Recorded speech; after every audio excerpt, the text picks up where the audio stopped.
सभी विद्यार्थियों का पुनः आपके अपने इस YouTube चैनल में बहुत बहुत स्वागत है।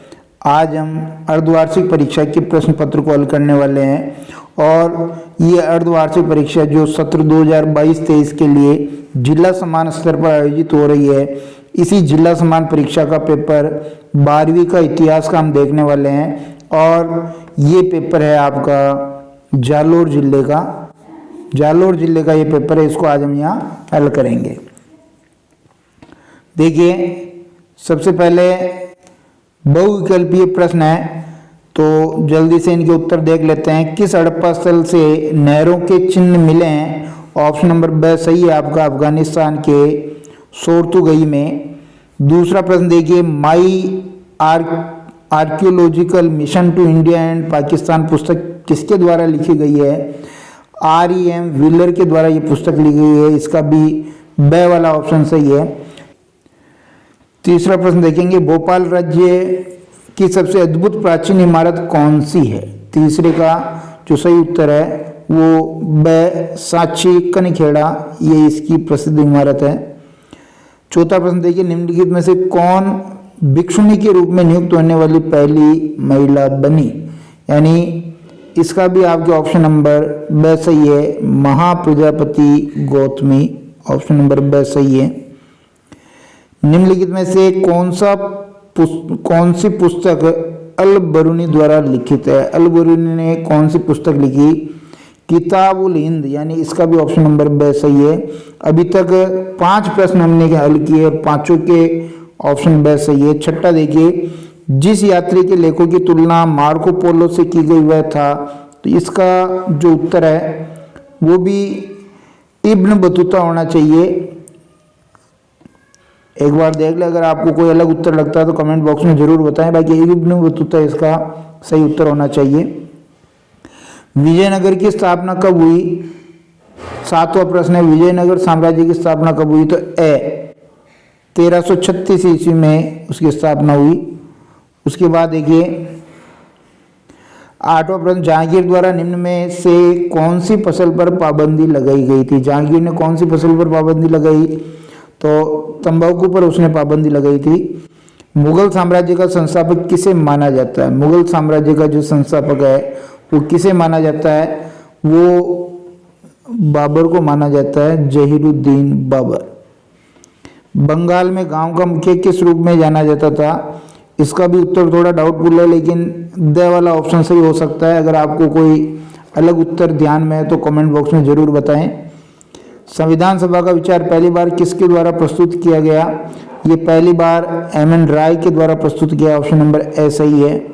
और 12वां प्रश्न, भारतीय संविधान कब से प्रभावी हुआ? तो भारतीय संविधान 26 जनवरी 1950 से प्रभावी हुआ। इसके बाद आपके रिक्त स्थान वाले प्रश्न हैं, वो देखेंगे। संगम साहित्य खालिस्तान भाषा में लिखा गया है, तो संगम साहित्य की जो भाषा है वो तमिल भाषा है। लघु कथा कुंतियो निषादी खालिस्तान द्वारा लिखी गई है, तो ये लिखी गई है महाश्वेता देवी के द्वारा। सांची को वर्ष खालिस्तान में विश्व धरोहर स्थल घोषित किया गया 1989 ईस्वी में। प्लासी के युद्ध में खालिस्तान पराजित हुआ, तो बंगाल का नवाब था, यहाँ लिख देता हूँ मैं, बंगाल का नवाब सिराजुद्दौला। बंगाल का नवाब सिराजुद्दौला।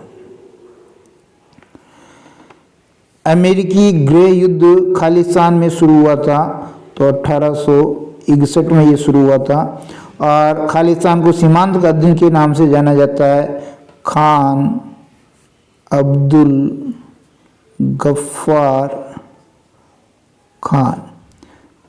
खान अब्दुल गफ्फार खान को जो है सीमांत गांधी के नाम से जाना जाता है। इसके बाद देखिए, जो अति लघुतरात्मक प्रश्न है ये हम देख लेते हैं। प्रश्न संख्या 30 का हम पहला देखेंगे।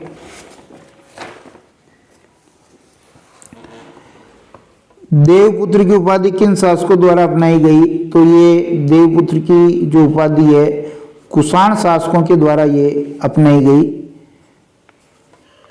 किसके नेतृत्व में महाभारत का समालोचनात्मक संस्करण तैयार किया गया? तो वी.एस. सुकथांकर है, उनके नेतृत्व में ये जो है संस्करण तैयार किया गया। तीसरा प्रश्न देखेंगे, भोपाल की उस बेगम का नाम बताइए जिसने सांची स्तूप के संरक्षण के लिए धन दिया था। उस बेगम का क्या नाम है? तो शाहजहां बेगम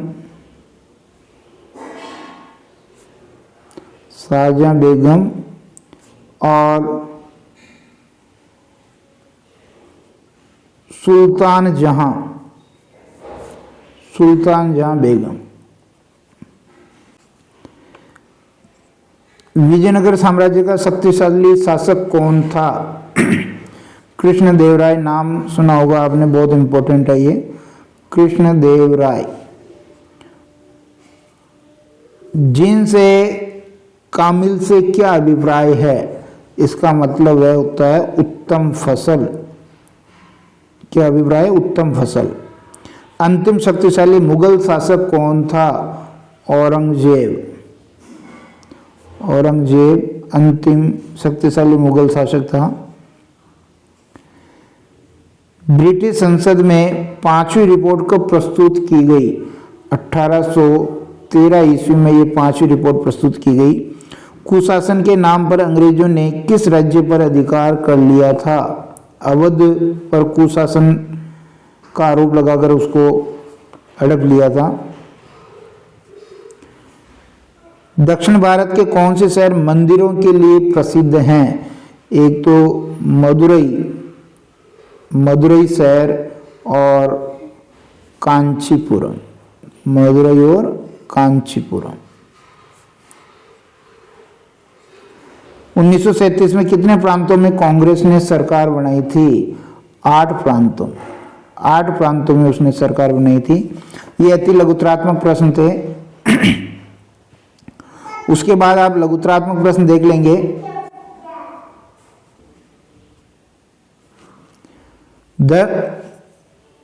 चौथा प्रश्न देखेंगे, धर्मसूत्र व धर्मशास्त्र का परिचय दीजिए। 5वां, मनुस्मृति में चांडालों के लिए वर्णित किन्हीं 2 कर्तव्यों का उल्लेख कीजिए। बौद्ध धर्म तेजी से जन सामान्य में लोकप्रिय क्यों हुआ? कारण लिखिए। अल बरूनी किस उद्देश्य से भारत आया? तालीकोटा का युद्ध किनके बीच हुआ? किस राज्य की पराजय हुई? पाही कास्ट के बारे में आप क्या जानते हैं? अकबर के शासन के दौरान फारसी में अनुवादित 4 पुस्तकों के नाम बताइए। क्या हिल स्टेशन औपनिवेशिक शहरी विकास की एक विशिष्ट विशेषता थे? 2 कारण बताने हैं। डंका साहब कौन थे, वे प्रसिद्ध कैसे हुए? ब्लैक टाउन और व्हाइट टाउन में क्या अंतर है? और मुस्लिम लीग की स्थापना कब व किसने की? ये 2-2 नंबर के प्रश्न थे। उसके बाद 15वां प्रश्न, हिंदू सभ्यता की घरेलू वास्तुकला की कौन सी विशेषता आज भी प्रासंगिक है और आप कैसे कह सकते हैं कि सिंधु घाटी सभ्यता के निवासियों का दूर दराज के देशों से संपर्क था? 16वां, भारत एक संप्रभु समाजवादी धर्मनिरपेक्ष लोकतंत्रात्मक गणराज्य कैसे समझाइए? जीबी पंत अल्पसंख्यकों के लिए अलग निर्वाचक मंडल की मांग के खिलाफ थे, क्यों? सूफी व भक्ति परंपराओं में समानताओं का वर्णन करना है और इनमें से किन्हीं 2 पर संक्षिप्त लेख लिखना है। वीर शैव परंपरा, खानका व सिलसिला, कबीर, भक्ति आंदोलन की लघु व महान परंपरा। और 18वां प्रश्न देखिए, असहयोग आंदोलन के कारणों का मूल्यांकन कीजिए। निम्न पर संक्षिप्त लेख लिखिए। रोल एक्ट और खिलाफत आंदोलन। और भारत के मानचित्र में निम्न ऐतिहासिक स्थलों को दर्शाना है। लोथल, मगध, कलिंग, बॉम्बे या फिर कलकत्ता, विजयनगर, आगरा और कलिंग। ठीक है, ये कुछ इंपॉर्टेंट प्रश्न जो पेपर में आए थे वो थे। निश्चित रूप से आपको वीडियो हेल्प करेगा, मदद मिलेगी इस वीडियो से। धन्यवाद।